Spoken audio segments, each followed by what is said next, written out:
Jared, unfortunate circumstances here today regarding your racing, but a great turnout at the Springfield Mile, and it's always one of the best races of the season. This is truly a crown jewel on the schedule. Yeah, definitely. I mean, this has always been known as our Daytona 500, our Super Bowl, so love the Springfield Mile. It's always been a crowd favorite, always been as a racer one of my favorites. Just a great atmosphere, just always stoked to be here. So I want to thank all the fans and everybody at the Illinois State Fairgrounds and all my crew for all the help and support, and you fans especially. Like I said, it's we wouldn't be here without you guys. So hoping good luck to all the competitors. Looking for some good close racing, especially for this Triple Crown.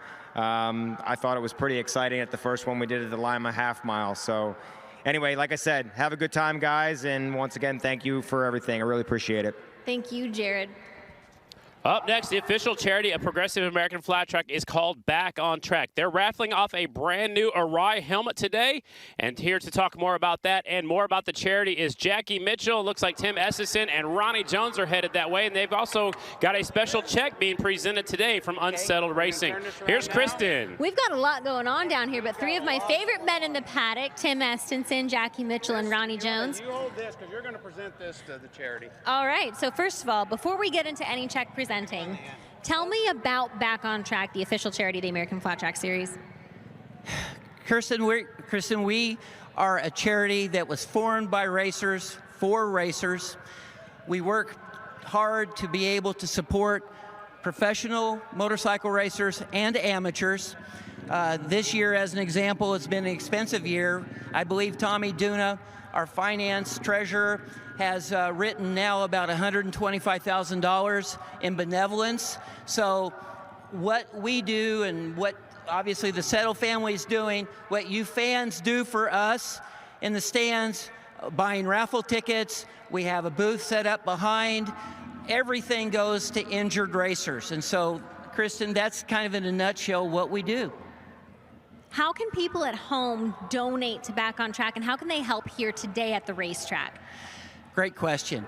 You can go online to back-on-track.com or backontrack79.com. As soon as you go on there, you'll see a donate button. You can hit that. We would really appreciate your grace because, again, it takes the flat track community, the flat track families, we like to call it, to make this charity work. And again, without the benevolence of folks like the Settle family, without our sponsors, without you, the fans, it just doesn't work. And again, we've got the girls today will be up in the stands as soon as we're done. Arai Americas have donated a helmet for us. We're going to be raffling a Davi helmet, Samurai 3. Danny Pedrosa helmet replica. It's a piece of art. It's really unreal. And again, we appreciate your grace, but we've got Jenny and Kirsten going to be up working the stands. And again, folks, if you can help us, we really appreciate it. All right, Ronnie, what do we have going on here? Well, we are so fortunate to have people like Greg Settle and his family up here with us in the sport. This flat track community is exactly that. It's a family, and Greg and his family, like I said, have stepped up today to make a $10,000 donation to Back on Track, and we couldn't be more appreciative. And I know the riders up here, I saw Chase Saathoff up here on the stand, and others that benefit from people like Greg and his family. So thank you, Greg and Unsettled Racing, for your support of the charity, and we just couldn't be more appreciative. Thank you very much, sir. Like I said, and you said it very, very clearly, it's a small community, and we want to help where we can. And whether it's the amateur series as we run, every weekend there's a rider getting injured out there. If there's anything that we can do as part of that community to help these riders get back on track as soon as possible, we want to do it. So from my family and Unsettled Racing, it's a great honor and privilege to donate this check to you guys today. So thank you guys very much for what you do. Thank you. All right, again, if you guys want to support the official charity of the American Flat Track Series, back-on-track.com or backontrack79.com. Make sure you guys buy your raffle tickets out there today at the Springfield Mile. Scotty? Absolutely. Thanks to Back on Track. Thanks to Unsettled Racing for kicking in to help out our official charity. Well, last night there was the Springfield short track. We're going to bring up the amateur winners right now. We'll get to recognize them as they'll make their way onto the victory podium. We've got a lot of riders, and they're going to be represented on the stage right now. It was a Mies and Corey Texter promoted event. Last night, the Springfield short track, some of the winners are on the front straightaway. Will Cato is up there. That's William Cato. He won the 50cc air-cooled class. Trying to get them all staged up there. Here they come right now, actually. Looks like they're trying to get them on the front straightaway. Again, we're going to bring the amateur riders up there. A couple more pictures here for Unsettled Racing, and then we'll bring up our amateurs. All right, now we'll bring the amateur riders up here to the stage. We're just going to honor these riders. In the 50cc air-cooled class, it was Will Cato. In the 50cc chain class and the 65cc, and 50cc chain class, it was Cruz Texter. In the 65cc class, it was Wesley Settle. And in the super mini class, it was also Wesley Settle. We got Braxton Reagan, winner of the 250 amateur class. Sam Drain was the winner of the 450 amateur class and open amateur class. And also Kyle Johnson is up there. Used to be national number 77. He's up there. He won the 30-plus class. Congratulations to all of last night's winners at the Springfield short track. And now let's take a look back. The last round was the... All right, before we do that, we're going to bring up, we had him in the booth a little while ago, but he is down there on the stage. He's supposed to be coming out in just a moment for the rider introductions, but instead, he is down there with Kristen Beat. He got injured at Peoria. Please welcome, he's one of your own, Chase Saathoff.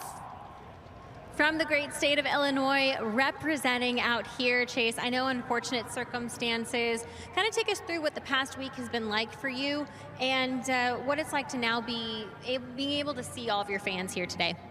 It's been a lot of doctor's appointments and figuring everything out. My parents and I just wanted to make sure that I was 100% before I decided to swing my leg over a bike, and we concluded that I wasn't. So I can't thank all of my fans enough for checking up on me and just making sure that I've been doing good in the past couple weeks. It's been hard for me, you know, to have to sit on the sidelines and then watch all this stuff happen, but sometimes it happens. Knock on wood, it's been 7 years since I've been out for an injury like this, so you know, I've been pretty fortunate. Is there a timeline for your return? We're not too sure yet. I have follow-ups. I had surgery last Tuesday, so I got some follow-ups coming up, and I'll have an update video out soon. Thanks so much, Chase. We would love to see you out there racing, but so great to have you here just the same. Thanks, Chase. Up next, let's take a look back to Thunder Valley, the race in Peoria, Illinois, the last round. It is main event time here in Thunder Valley. Drain shoves it up the inside. Tom Drain takes the lead going into turn number 1.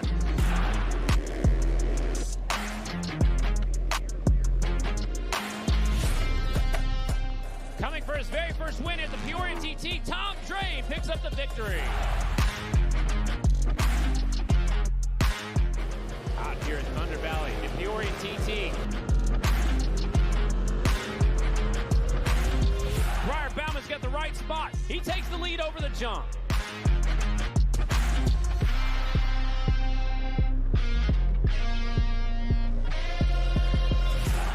Here comes your winner, number 3. Briar Bauman wins his 3rd Peoria TT.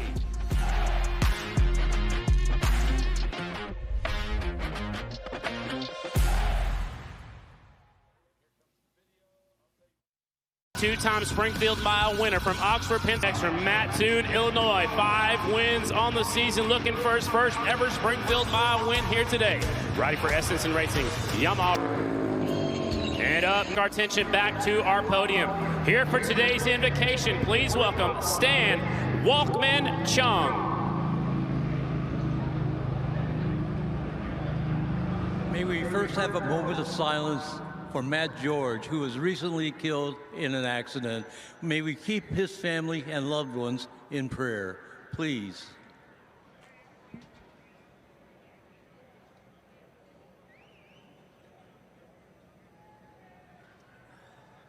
Well, thank you for having me. I would like to just come to you in prayer. Heavenly Father, thank you for this beautiful day. What a grand and glorious day for the running of the Springfield Mile. Lord, I pray for each person here. May they be blessed with fun, with safety, and safe travels throughout the day. I pray for all of the riders, Lord. May they have mental clarity as they navigate the track. May their reflexes be quickened so they can anticipate things. Lord, I pray that you just spread a protective covering over them, Lord, and show them your love, that you care for them, Lord. God, I pray all these things in Jesus' name. Amen.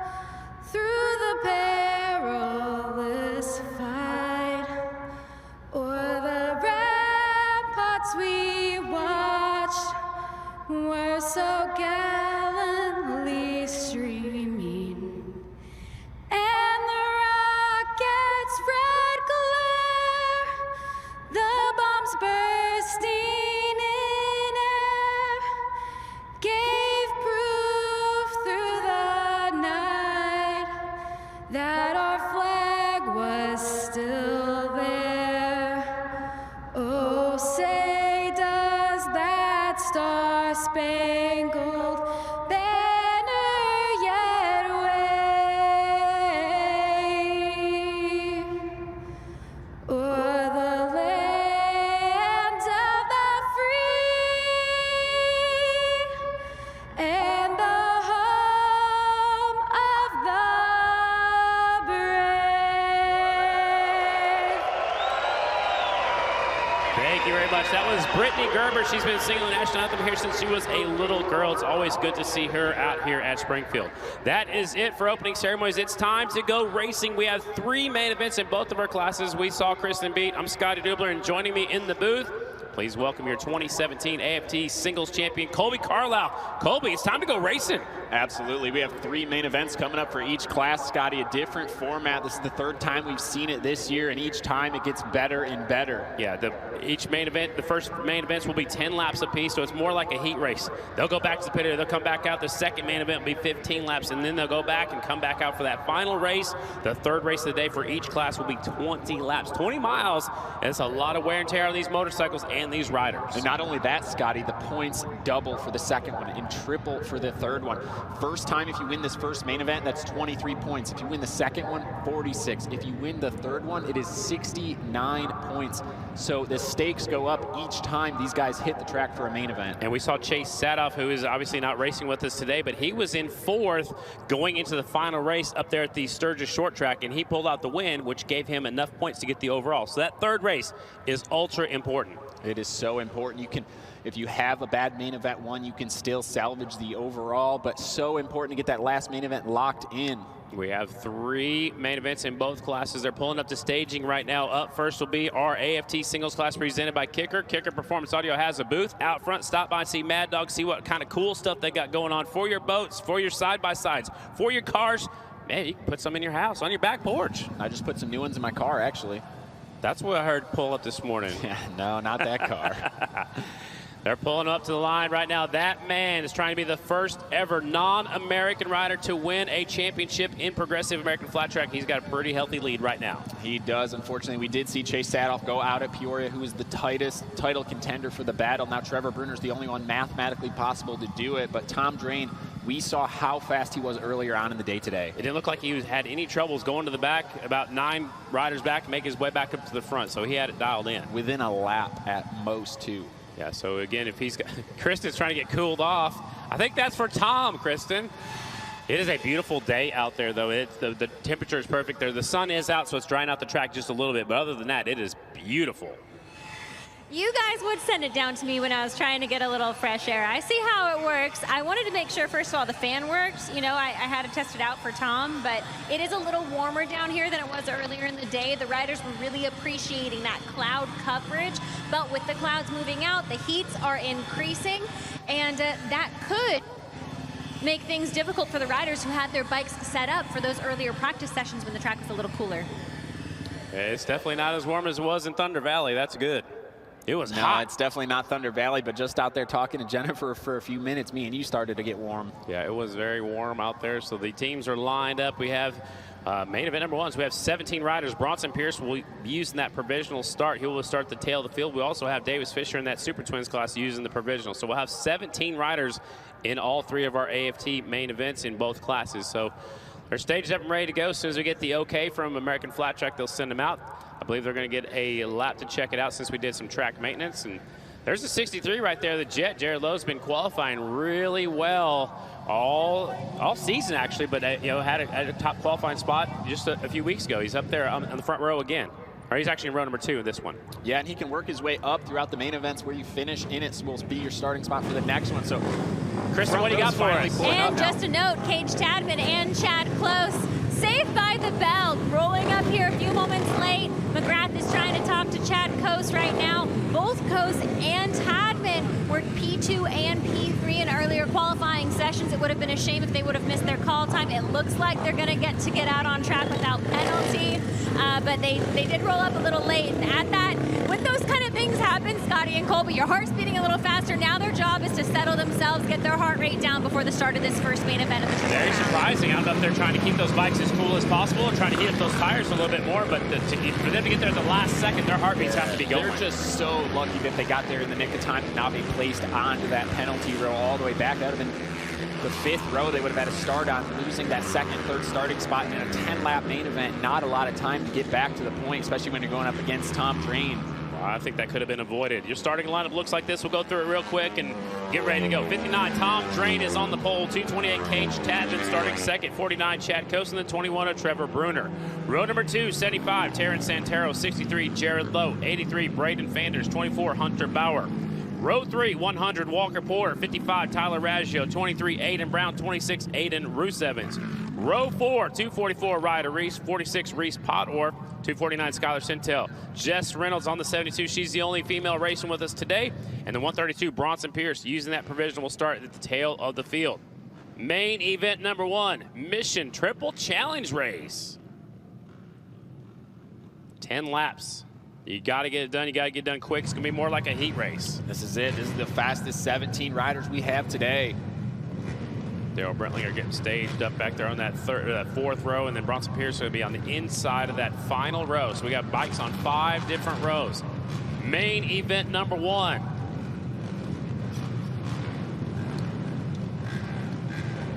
Getting them all staged up.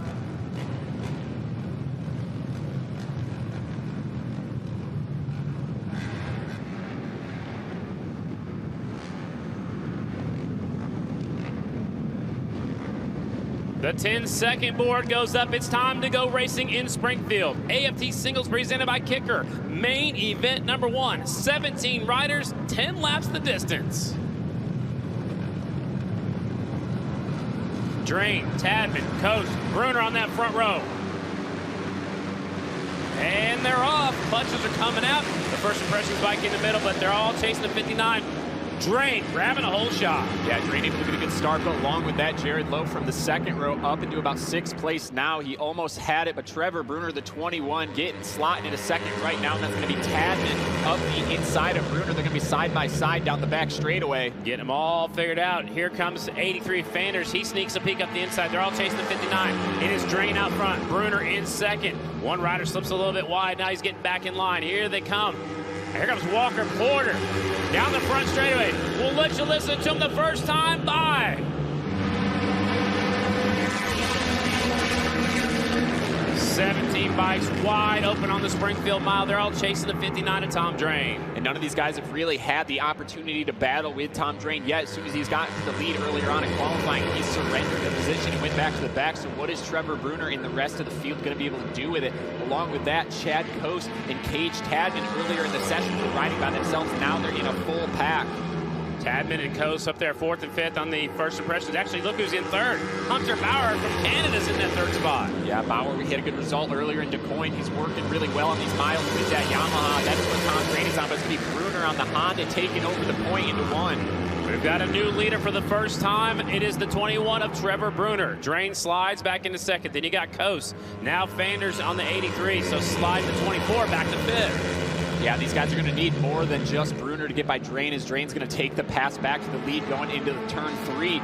But they're going to need multiple riders to go by Drain at once because of how strong his bike has been all day and how good he has been off and through these corners. Looks like we have 16 riders still in one group. One rider slipping off the tail of the group. Here they come onto the front straightaway. Drain, Bruner. They're going side by side from third and fourth. That's Fanders. He's holding on to it right now. But now Fanders sneaks a peek up the inside. He's bringing Chad Coase along with him. Yeah, Tadman was slightly falling off the back there in 5th, but he's now grabbed the back of his teammate Chad Coase, so he is going to take in line. Right now, we're going to have still about 5 of them securely in that lead group, Scotty. Yeah, 5 of them trying to pull away. Bauer has lost touch with the leaders just a little bit. He was in 3rd a moment ago. Now he's back in 6th.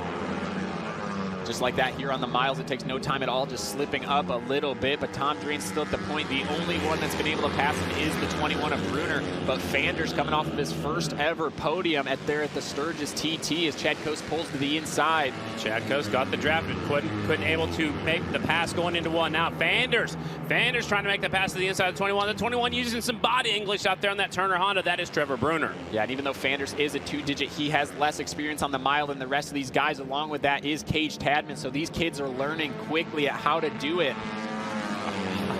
Yeah, it's cool. It's going by really fast for these 2 riders up there, keeping up with these other 3 veterans in the top 5. And then none other than to learn from then Tom Drain, the 59. He's won 3 of the last 4 times we've been here at the Springfield Mile. And Drain's got this place figured out. He also has a lot of road racing in his background. It is Drain out front, Bruner in 2nd. There goes Fanders slipping a little bit wider. Now Chad Coase goes back to 5th as Tadman has moved into 4th on the 228. Drain's doing a good job through these corners, but this is a traditional sign of seeing how strong his bike is. You can stick on the back wheel of him, but you have a hard time finishing the draft. That's why it takes 2 guys typically to get by. You need a double draft to be able to make your way to the point. So right now, that's going to be Fanders sitting in that slot. A group of 5 pulling away. Then you got a big group of riders for that second battle for 6th on back. It's going to be Fanders trying to get a good draft on Bruner here. Will he do anything? No, he's not going to be able to. Kind of get stuck there. But Trevor Bruner does take the lead as we go back to the battle deeper in the field. Bauer on the 24. 75 is Santero. The 100 Walker Porter. Here is the top 5. Time to check in with Kristen B. My perspective in the paddock, just to show you the levity and the meaning of this race, the Springfield Mile. I'm watching the line of parents on track entry, and all of them, as the bikes pass, you can tell they take a breath. Aiden Rusev's mom watching, you can tell the worry, the excitement, the joy. There's just a range of emotions that these parents and support teams all feel as they race the Springfield Mile. 59, Drain leads into turn number 1. Fanders going side by side. He goes up the inside. Bruner slipped back to 4th. Drain trying to become the first non-American rider to win the championship in Progressive American Flat Track. Here comes Tadman. And I think Tadman's got one of the better chances to do this as he has physical attributes. A smaller rider. He's cutting through the wind. He's lighter than a lot of these guys other than Tom Drain, who are the 2 lightest riders in this lead group. But Tadman doesn't have the experience, but he is going to work as he gets a little cheering on from the inside of corner there. But Tom Drain just ever slightly opening up a gap. Tadman's going to have to somehow get in his way throughout the corner, try to mess it up just a little bit, but he needs help along with his teammate who's back there in 5th now. Oh, he almost went up the inside, but he gets on the brakes a little bit, gets back in line. So Tadman is right there. He's running the same pace as the 59.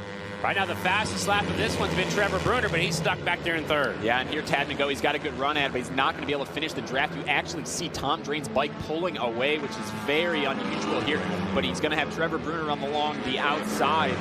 Bruner along the outside of the 228. Bruner on the 21 bike.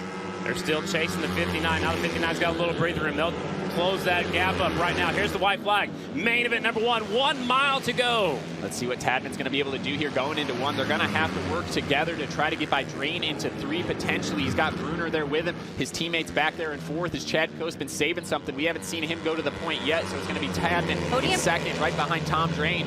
Down the back straightaway for the final time. Here comes the 228. He gets back in line. He stays in line. Now Chad Coase pokes up the inside. It is still Drain, Bruner, Tadman into the final corner. We're going to have a drag race to the finish line. Drain goes to the bottom of the racetrack. Let the other 2 riders battle for 2nd and 3rd. Drain looks like he kicks it into another gear. Your points leader leads him off at turn number 4. Drain wins in Springfield. Tadman 2nd. Bruner up there 3rd. Coase and Fanders your top 5. Man, he's going to be hard to beat today, Colby. He is going to be hard to beat. I'd be scratching my head a little bit if I was Tadman and the rest of the field.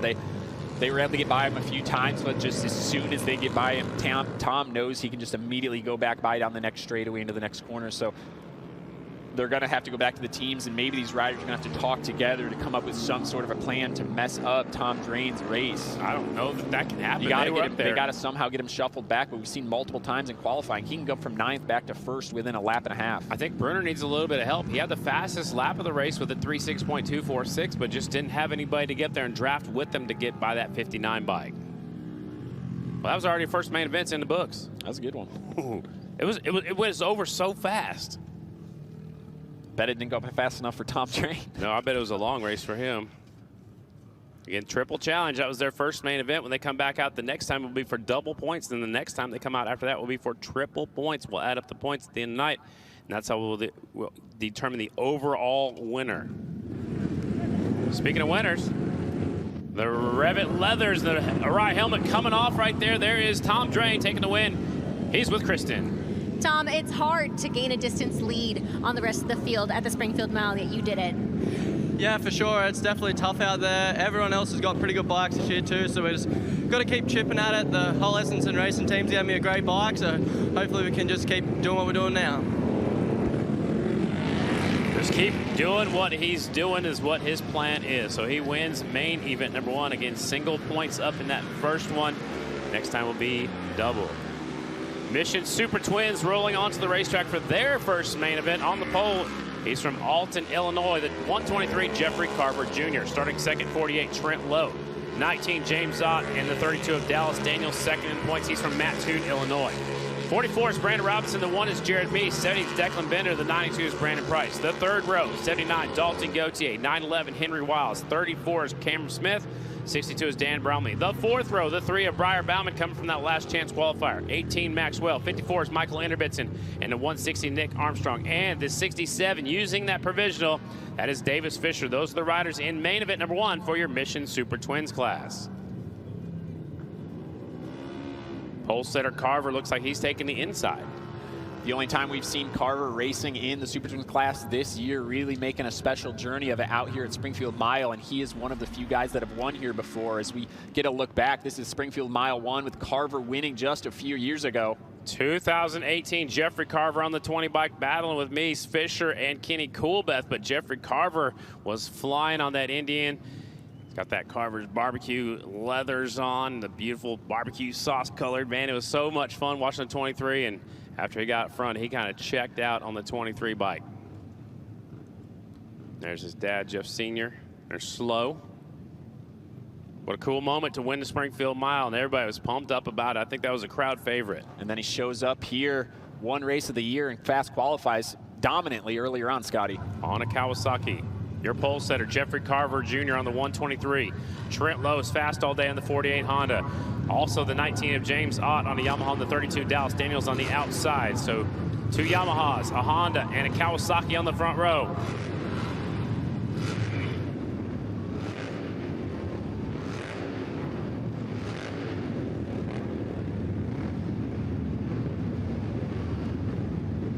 Main event number 1, Mission Triple Challenge. This is your Mission AFT Super Twins. 10 laps the distance, 17 riders scheduled to be out there. An empty spot for Jared Meese.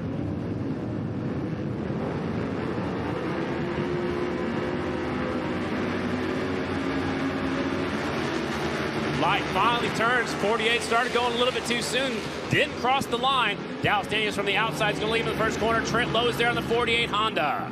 Yeah, that might have messed with Jeffrey Carver just a little bit, seeing Trent Lowe kind of jump, but not actually going over the line, just creeping. But it's going to be Trent Lowe. We saw how fast that Honda was earlier today. He had so much corner speed, and the bike was running so good down the straightaway. So let's see now what Trent Lowe's able to do in race as Dallas Daniels takes the point into 3. Here comes Carver around the outside, goes into second. He's bringing with him some company. Here comes another rider. Carver slides into second. Trent goes up the high side. It's James Ott on the 19 up to 3rd. Yeah, and I haven't seen Briar Bauman. He's about mid-pack right now. 32, Dallas Daniels, he's got company. Here comes the 123, Jeffrey Carver. There's Ott, and around the outside goes Trent Lowe, and now here comes Brandon Robinson up there in that 5th position. Yeah, Yeah, and Jeffrey Carver's meticulously working his way through. You see Briar Bauman now about an 8th place coming. He's got a little bit of time, but not much more because this front group is going to start to break away. Right now, he has to get to the backside of Price and Declan Bender. And he's bringing with him the 67 of Fisher. They're up there in the 8th spot right now. Kristen, what do you know? You could see off the start the disappointment and the frustration Briar Bauman has been experiencing today. Davis Fisher up in smoke on bike number 2 on the front straightaway. Hopefully there's no oil on the racetrack. Fisher trying to get out of harm's way. Yeah, Scotty, I don't know. It looked like his back end, his tire looks wet. Yeah. I think we're going to be stopping this one shortly with something on the front straightaway. Red wheel and lights are on around the racetrack. We got him shut down. Red flag is out. Scotty, Briar Bauman's made his way halfway up through the field. Now he's going to get a restart unless we do a complete restart. Yeah, we'll have to wait and see. Let the folks to do it. There's the red wheel and lights on right here. So a tough break for Davis Fisher. 2 bikes up in smoke today. Yeah, Colby, just what you said. This is definitely the restart's going to help Briar if we don't have a complete restart. We're going to have to see how many laps we've gone through and see where we're at in this one. Davis Fisher. Yeah, there's Davis. Stop right at the camera over here. Davis. Covered up. Looking down. He has a little bit of oil from his own motorcycle. But, man, tough break for Fisher. That's the second bike who's yeah, but we'll have to see exactly where it's an external oil cooler right there to try to keep that bike as cool as they can. Not sure if something on that let go. A ton of oil down the front. Davis is checking it out.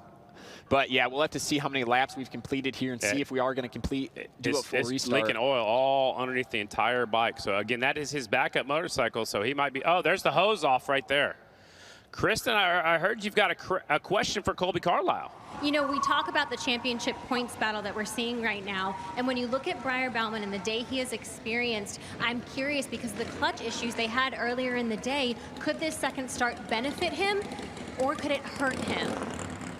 I think it depends if we're going to go full restart or a little bit of a staggered start because Briar did work his way halfway up already, but I think Briar's feeling good because he had a good pace going there, and he had a little bit of a different line moving through the field than the rest of them. I think it wasn't going to be long before Briar was on the back wheel of that top 4, top 5 battle. And he brought the 67 with him. The 67 was right behind him. They both started way deep in the field. So he was making his way through the pack, but man, now we'll see what happens if we're going to restack them or if we're going to have a single file. Yeah, the key for him is just to figure out how to get to that lead group before they're able to break away in this 10-lap battle.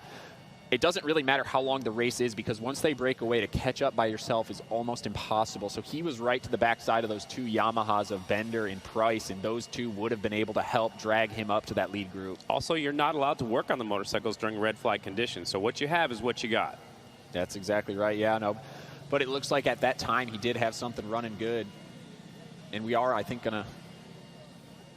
I don't know. I don't know if we're I'll leave that to the officials. Yeah, we'll leave that to the officials if we're having a complete restart. Oh, it looks like the times have been erased off our screen, so Fisher's going to have to get a ride back. He stopped over, got to visit with the cameraman over there. And Davis's camper is just like 150 yards just behind that cameraman, so I'm surprised he didn't jump the fence and just go back. Hang it up. Yeah, so this... Yeah, the speedy dry is going down right now, trying to work it in. And we've seen this many times. Unfortunately, it was right going down the straightaway, right in the racing line, so this could take just a few minutes. Well, we were assuming if this was going to happen, we were kind of thinking it was going to be from the 1940s Harley-Davidsons that were in the Handshift class, and unfortunately, it's happened for Davis Fisher twice today. We're pushing the limits out here on these bikes, trying to get them going as fast as we can. Yep. Davis, unfortunately, going to get a ride back on the trailer, and there was a hose off. We did see one of the hoses on the right side of that oil cooler was off, so hopefully that's it. He didn't hurt the motorcycle, but if he got shut down quick enough, maybe he didn't. He's going to have to phone a friend to help him lift it up on that trailer. Oh, I think that boy's got it, yeah. Ooh, be careful of that pipe. Yeah, got to grab the rear wheel. Oh, not the pipe. There we go, no problem.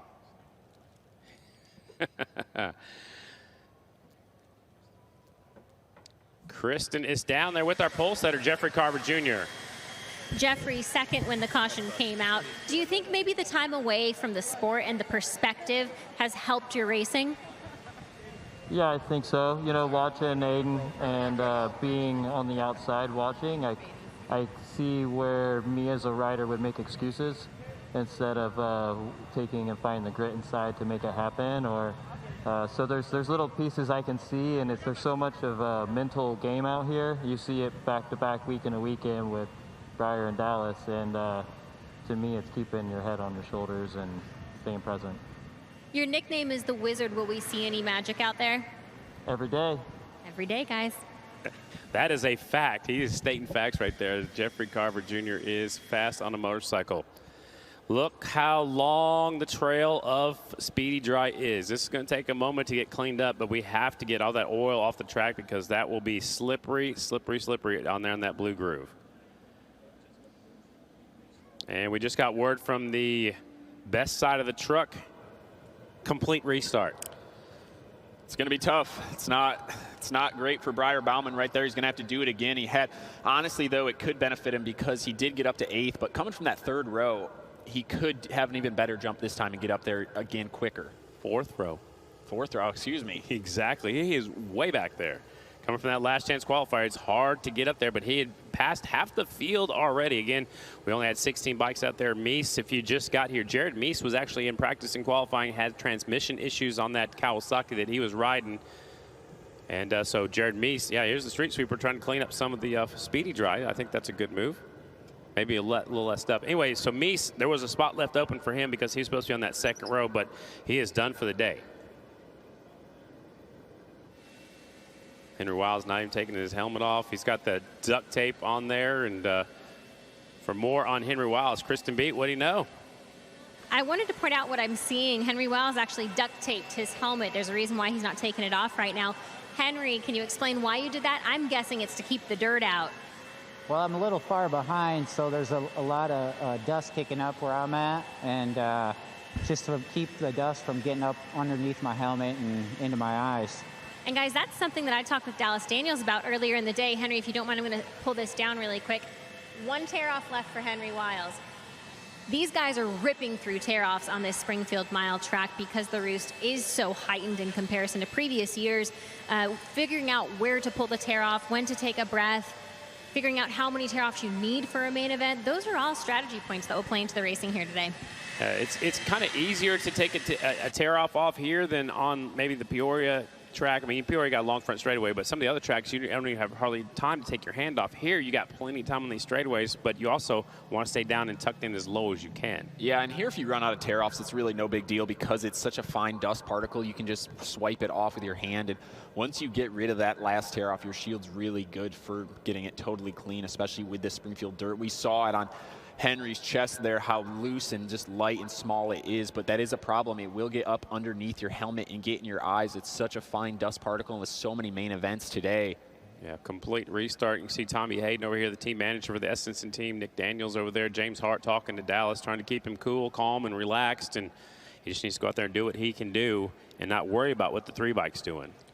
Yeah, and there's a lot of guys in this class that are anomalies right now. They have no concern about the points championship battle. They're going for their first win. James Ott, Trent Lowe, Jeffrey Carver showing up here. You saw how poised and calm he was. And seriously, this whole thing has just been a journey for him, just focusing the past few years on his health and mental clarity and all of this to get to where he is now. And look at what he's doing.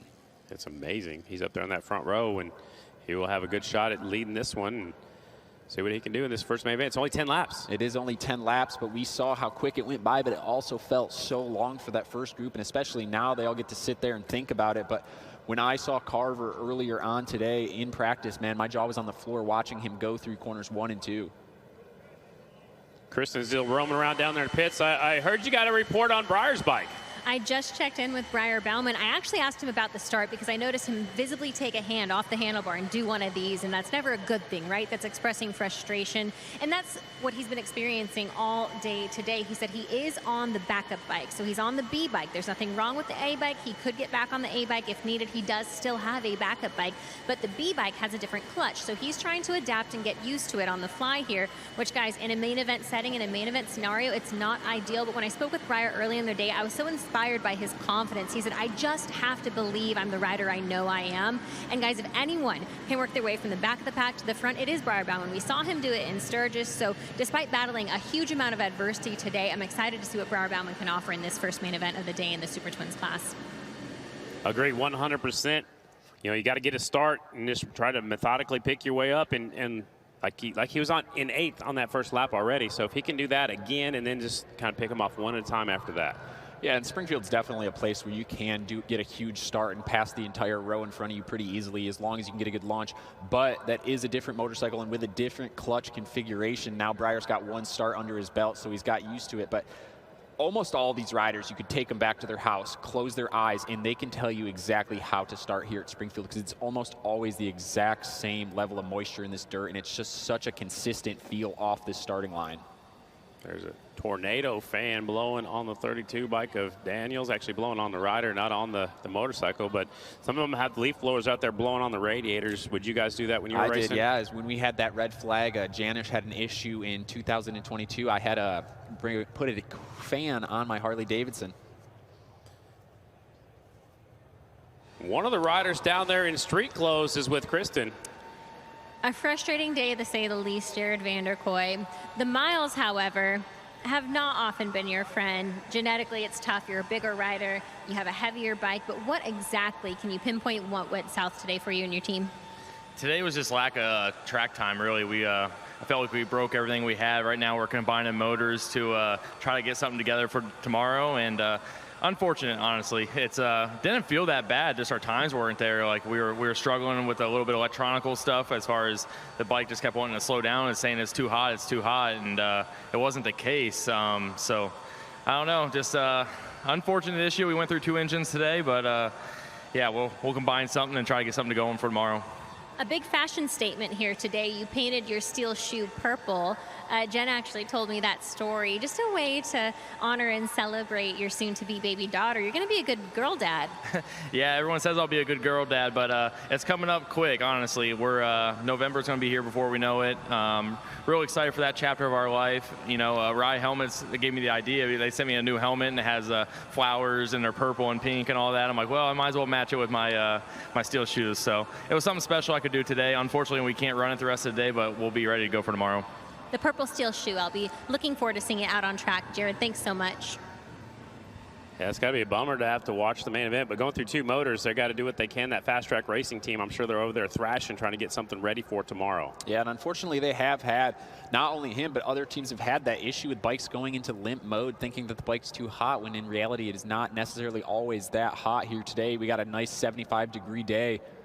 Compared to what we had at Peoria, this is a breeze. Yeah, so it's just different. You know, it's electronics and, you know, just learning some of these new motorcycles, different brands out here. So when they fire them up, they're going to get 2 laps to check out the racetrack, 2 siding laps to make sure the track is good to go. They've got that street sweeper out there. It's going all the way from the middle of turn number 3 and 4 all the way onto the front straightaway. So want to make sure that track is safe. So they're going to give them 2 siding laps when we get back out there.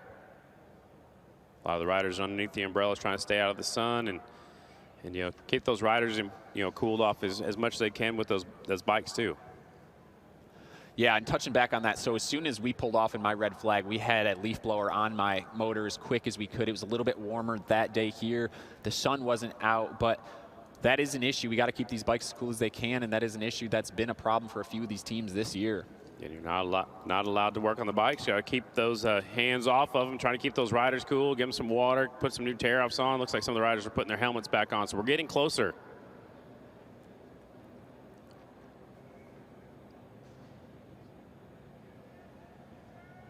Here is a replay of just a little bit ago. There's the smoke on the right side of the screen. You can see the back end really steps out on the 67 bike. He's still trying to get it woed down and put his hand up and stay out of the way, but that's what we're having to clean up, that oil slick coming off of 4 all the way onto the front straightaway. We saw the oil line did come off of that 67 bike. Just a rough day for him. Yeah, rough day. That's the second time we've seen smoke out of that bike. And does a good job saving it, honestly. He really, at a lean angle, still coming off the corner, it starts to get on the back wheel and see both legs down there trying to hold it together.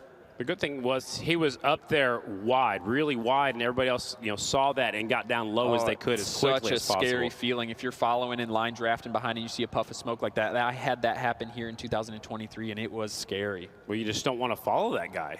No, and it's all of a sudden, too. It's not like there's no, yeah, you don't have any warning a lot of the times. Just poof, all of a sudden, and you. Occasionally you get one that will smoke just a little bit when you let off the throttle before before the motor lets go. But yeah, that just, the line came off immediately. Sometimes that's almost worse. Yeah. Because then you're thinking about it. Luckily, all these riders' reaction times are so fast, and they're able to do evasive maneuvers so quickly. Well, maybe he's going to run that camera for the rest of the day. He could.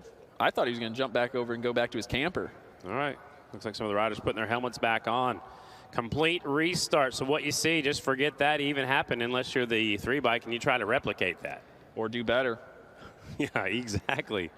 I don't know. That was amazing. He was up there in that 3rd spot, or the 8th spot. Yeah, another rider that could benefit here is Carver. He didn't get the jump off the line. Trent Lowe kind of lurched a little bit, and maybe that hesitated Carver, but Carver started to pick his way to the front of that group, so let's see if he's able to get a better start in this one. Trent Lowe showing he's got the speed all day on that 48 Honda. They're going to fire him up. They're going to give him 2 laps to sight the track, check out the track, make sure it's not too slick coming off at turn number 4. So we'll have a complete restart. Main event number 1, Mission AFT Super Twins. Mechanics will step back into the inside of that wall before they send them out. Again, 2 sighting laps. We'll stage them up and go to work. Who wants to lead him out? Jeffrey Carr said, I'll do it. 2 laps. Yeah, Briar Bauman is on that deep motorcycle. That's an interesting point. I wonder how different the engine packages are between that. This motorcycle looks like what we saw at DuQuoin, obviously just using the same pipes. The engine could be completely different, but this is the first time, besides the LCQ, even then, Briar still wasn't able to pull away from him. So is this the motorcycle that he needs? Is this a mile bike, or is it a half-mile bike with different, set up differently now? So we'll see. We might not ever know the answer to that. Well, we'll know how quickly he gets to the front. So they're checking out 3 and 4, kind of just gingerly going through there. Briar's kind of slowing down a little bit. Now he's trying to pick it up.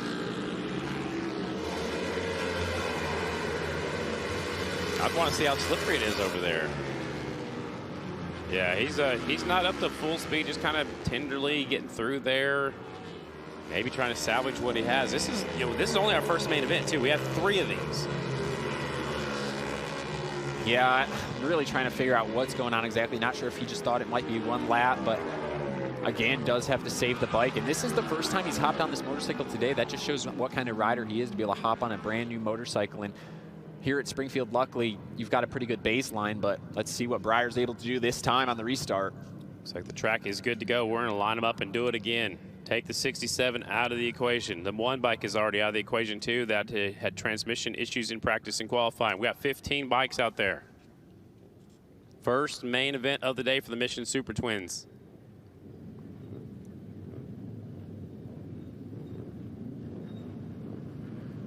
One Kawasaki, 2 Yamahas, 1 Honda on that front row.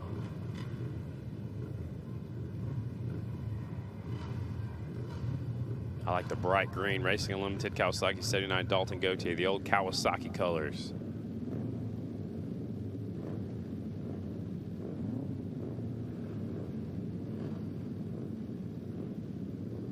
Ten laps the distance, main event number 1.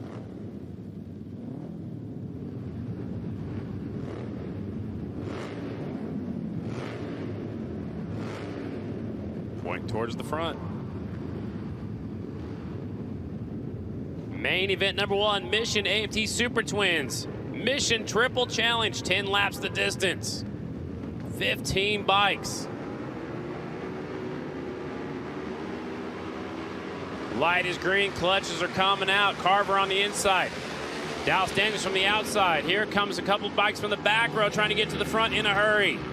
Yeah, Briar Bauman starting to make his way back up, just a few positions back from where he was earlier on, probably in about 8th or 10th place right now, but it's going to be Dallas Daniels with Brandon Price now in tow. So Brandon Price from the 2nd row all the way up into 3rd, and it's going to be Trent Lowe looking up the inside of Daniels here into 3, and Trent Lowe will take over the lead momentarily. Here comes Briar Bauman up to 6th, maybe 7th. Now he drops to the bottom of the racetrack in turn 3 and 4. Carver also goes to the bottom. Trent Lowe's going to lead him off of turn number 4. The first time at full song here in Springfield. Briar Bauman already up to 5th place. He's got a very different line. He's running so low through 3 and 4, cutting off a ton of racetrack. Price had so much head shake on the front straightaway, but he's put his 92 bike up to 2nd. Carver's back there in 4th. Dallas has slid back to 3rd. Yeah, Briar Bauman's got a runner right now. Let's see what he's able to do with the rest of these Japanese motorcycles. All the rest of them are inline twins. He's on the V-twin Harley Davidson. What's Breyer going to be able to do with them? Carver running the bottom of the racetrack. Trent Lowe, Dallas Daniels, and Brandon Price up high. Trent will lead him off in turn number 4. Carver slots into second place. Breyer Bauman didn't get good of a run there. James Allen up the inside of him. It's going to be Dallas Daniels now back to third as Jeffrey Carver takes over the lead here. Here comes Brandon Price sneaking up the inside of Dallas Daniels, trying to go for that third spot. It's Carver, Trent Lowe, Dallas Daniels, Brandon Price, and now James Ott in 5th. Jeffrey Carver has more experience here on the mile than any of the other riders here, except for maybe Brandon Robinson, who's starting to tag onto the back in 7th now. He's there with Breyer Bauman. Trying to go 3 wide for the lead. Daniels in the middle. Trent Lowe goes around the outside on the Honda. Here comes Carver right there on the back tire. It's going to be a 7-rider breakaway here in this group as Declan Bender's just off the back of him. We're going to see if he can try to close up the gap, but right now it's Trent Lowe learning as quick as he can. And Breyer slipped to the tail of this lead group. Is he saving something? Is he watching? He's trying a different line. Down the back chute, there goes Breyer. Looks like he's losing touch with the leaders. He might have lost the lead group already. This was the weak point we saw earlier this year was the DeCoin Mile, so is he going to be able to figure anything out? He has to make up so much ground through the corners. It doesn't look like he has the straight line speed at the moment, but it's still Trent Lowe and Jeffrey Carver kind of battling it out. Are these two riders going to be able to work together and break away? I don't know. The 48, Trent Lowe on the Honda. Here comes the 123, Jeffrey Carver Jr. on his own Kawasaki. Carver goes to the point. Here comes Brandon Robinson. He slots up there into that 3rd position. Dallas Daniels back in 5th. Robinson, the winningest active rider here at the Springfield Mile, has 2 wins to his name. He's trying to keep up with the leaders. Here comes Dallas Daniels shoving it back up the inside, but he can't make it the pass up to 3rd. Now Carver goes to the bottom of the racetrack down here in 3 and 4. Carver kind of shaking it up a little bit, but Robinson trying to go around the outside of Trent Lowe as Brandon Price is now back in the fight as Dallas Daniels tries to go up the inside, almost drag racing Trent Lowe down the front stretch. He will. The Honda will take advantage, though, and keep second place as Dallas tries to throw it in turn 1. And Breyer has caught the lead group once again. He's at the tail of it, trying to get by a couple of them at a time. Carver's trying to break away. Here comes Trent. Robinson, the 32, and Breyer Bauman at the tail of the lead group, Kristen. His backup bike.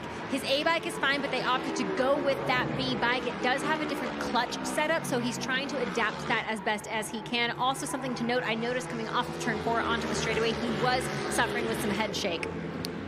The 48 tries the low line for the first time down there in 3 and 4. He goes up the inside. Trent Lowe to the lead going into turn number 1. Yeah, these two, if they could just work together and not even really talk to each other with signals, but just draft each other down the straightaways, they're going to break away right now because there's such a thick battle going on for 3rd place. So I imagine Trent and Jeffrey are saying bye-bye to the rest of them. It's going to be a battle for 3rd. Colby, do you think they're going to try to pass each other back and forth, or are they going to stay in line?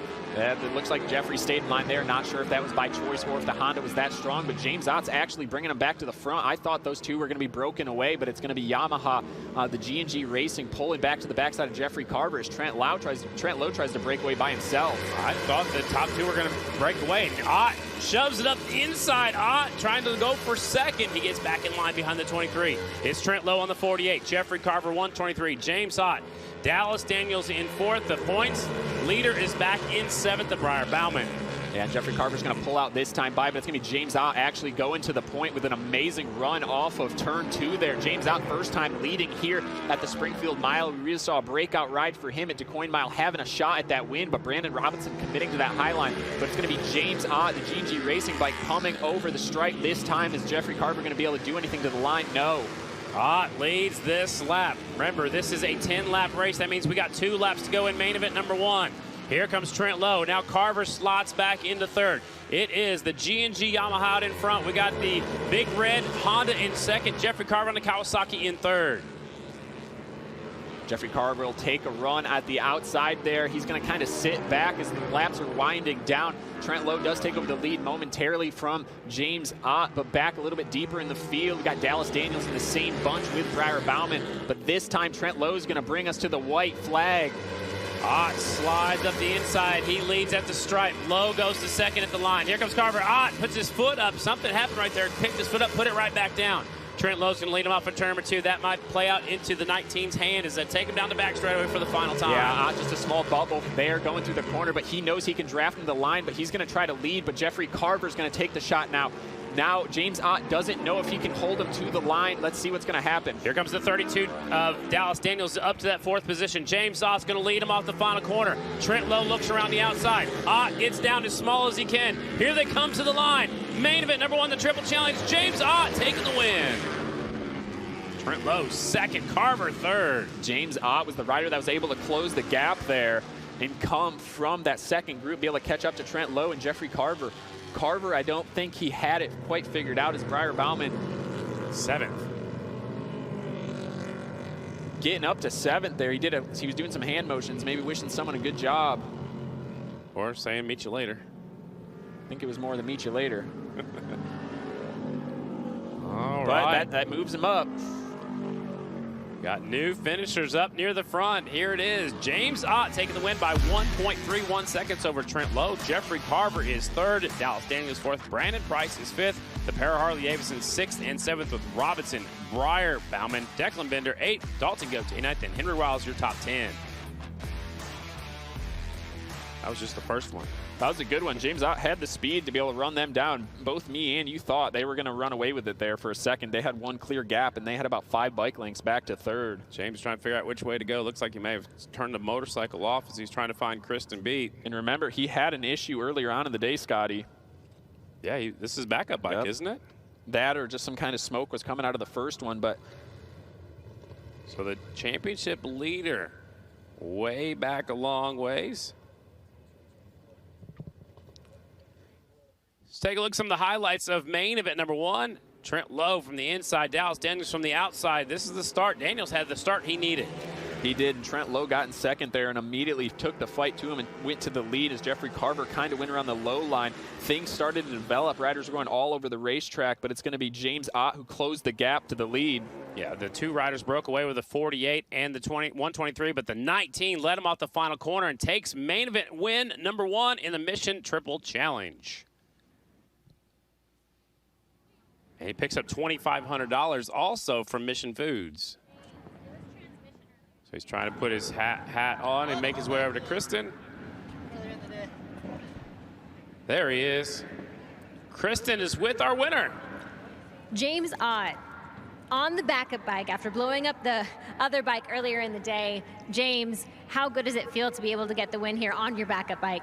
It feels so freaking good. I mean, we still got work ahead of us, but to win anything at Springfield, I just feel so blessed, but at the same time, it's so awesome. It was racing some of those guys like Jeffrey. I looked up to him growing up. I mean, you got tons of guys I looked up to growing up out there. They're all so good, and I'm just happy to be able to race with them, and to be able to win something it's awesome. I want to do it the rest of the night or the day. We've got 2 more to go, but before that, let's present you with your Mission Triple Challenge check from the good folks at Mission Foods. $2,500 richer, James Ott. A good little payday for your first race here at the Springfield Mile in the Super Twins class. Setting himself up for maybe his first ever career Grand National victory. That's the first main event. The next time will be double points, and the last race will be triple points. $2,500 richer is James Ott. On the starting line right now, the Handshift shootout. Getting set to roll out. The 7F is Levi Bendel from Delaware, Ohio. 5, Daryl Jack Kubowski from Pennsylvania. 74 is Matt Young from Galion, Ohio. 51 is Adam Holmes from Ironton, Ohio. 80, Brandon Snyder, Glenford, Ohio. 48 is Brian Golden from New Hampshire. The 50 is John Miley from Galion, Ohio. 21, Tim Reardon. He was from right here in Springfield, Springfield, Illinois. He now lives in Pickerington, Ohio. And at the back of the pack, number 71, Eric Bass from Dubuque, Wisconsin. Getting set to go. This is their heat race for the Handshift shootout. They qualified their way in. Bunch of Harleys, 1 Indian. I don't see the Indian out there. He might be done for the day. Here they go, getting through the gearbox. Remember, Handshift motorcycles, that means you got a foot clutch. I don't see my 21 out there. So these are all Harley Davidsons on the racetrack, Colby. Everyone's looking down, trying to find the Handshift or making sure they're getting through the gearbox as quick as they can. Your buddy, 93 Jack Kubowski's on the back, but on his number plate's the 5. He slots into 2nd. Off of turn number 2, getting up to full song to 74. Matt Young in the lead. We had 15 of them up the road at Davenport, Iowa on Thursday trying to qualify for this race. Yeah, and it's going to be 2 riders immediately trying to break away in this one. That is the 7F Levi Bendel out in front. Bendel showing the way. Bendel and Jakubowski pulling away in this one, running 1-2 down the straightaway for the first time. Here comes the third. He's acting like it's a horse, trying to whip the horse. That's the 5 bike back there in second. Jakubowski in the 2 spot, chasing the leader, Levi Bendel. The Bendel brothers. Tell him to get off the brakes, but there are none as we got one bike broken over there in the center of 1 and 2. That's 51. We keep going until we see red or checker. These top 2 are pulling away in a hurry. Tucked in and drafting there. They go down the back chute. Levi Bendel on the 7F out in front. Daryl Jakubowski in second. Matt Young in third.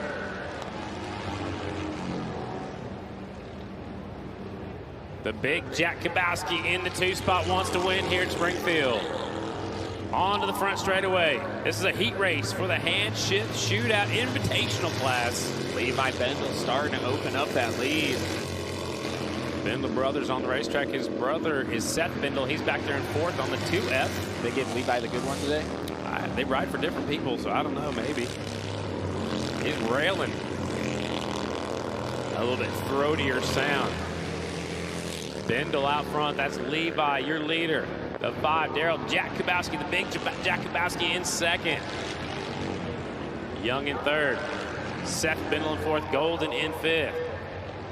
Seth Bendel was ridden by Ben Campanale in 1940 at Daytona Sturgis in Oakland, California. How cool is that? 1940. 1940. And that's going to be the checkered flag. That's your winner right there, number 7F. That is Bendel, Levi Bendel from Delaware, Ohio. Taking the heat race win. Maybe some of those other guys are saving it for later. I like that idea. I think some of our riders might have been too.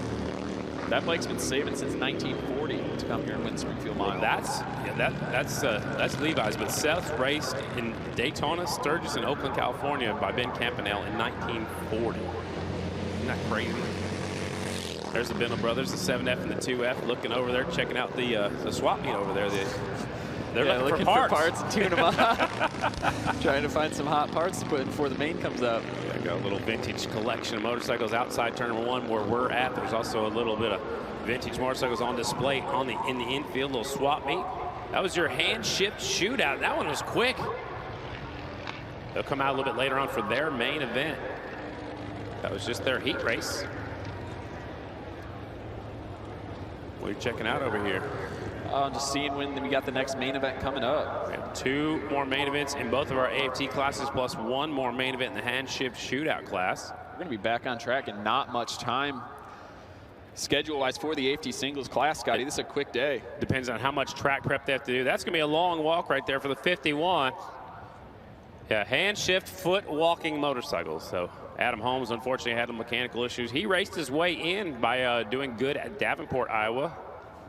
Do have the point standings as they come into this one. So Matt Young, actually, that was the champion. No, Adam Holmes is 51. So yeah, Matt Young, who got 4th in this one, won the championship coming into this one. Adam Holmes right there on the 51 bike got 2nd in the point standings. Brandon Snyder was 3rd. Seth Bendel. Tim Reardon was 5th. Levi Bendel, that was the big Jakubowski back there in 8th. So again, 10 riders got invited to race here. They had to earn their way into here. And that was the Handshift Shootout Invitational class, but they had to, again, race their way in. I'm ready for some more singles class. They're up next, right? It's not going to be long once we get Adam Holmes picked up over there out of turns 1 and 2. 15 laps the distance. What is Cage Tadman? He's going to school right now, Scotty. And he's got Chad Coast to learn from, and Chad Coast knows his way around this racetrack as well, so they can kind of work together. Yeah. Does he go to the Chad Coast school, or does he go to the Tom Drain school? Well, beyond that school, he does have Andrew Butler, who's got 4 AFT singles championships. Your old mechanic. So there's a lot of knowledge there. And me and Andrew have had some success on these miles. That's where we got most of our victories, was the miles. So there's a little bit there. And then with Cody Cobb, he's got so much resources and knowledge. And then Chad Coase here in the fall last year. Exactly. Beautiful day out here at the Springfield Mile, the state capital of Illinois. The land of Lincoln. There's a whole lot of Abraham Lincoln stuff around here. I said Andrew. You're going to talk about Andrew. Not Andrew Lincoln, Abraham Lincoln. But Kristen, I believe you got something for us down there. Yeah, speaking of Chad Coase and Cage Tadman, I spoke with both earlier in the day, and it was really cool to kind of witness how Chad Coase was coaching Cage Tadman in what's usually seen as a very individualized sport. This is a team working cooperatively and working together. Chad Coase, a veteran in the series, Cage Tadman in his rookie season, also making his debut at the Springfield Mile.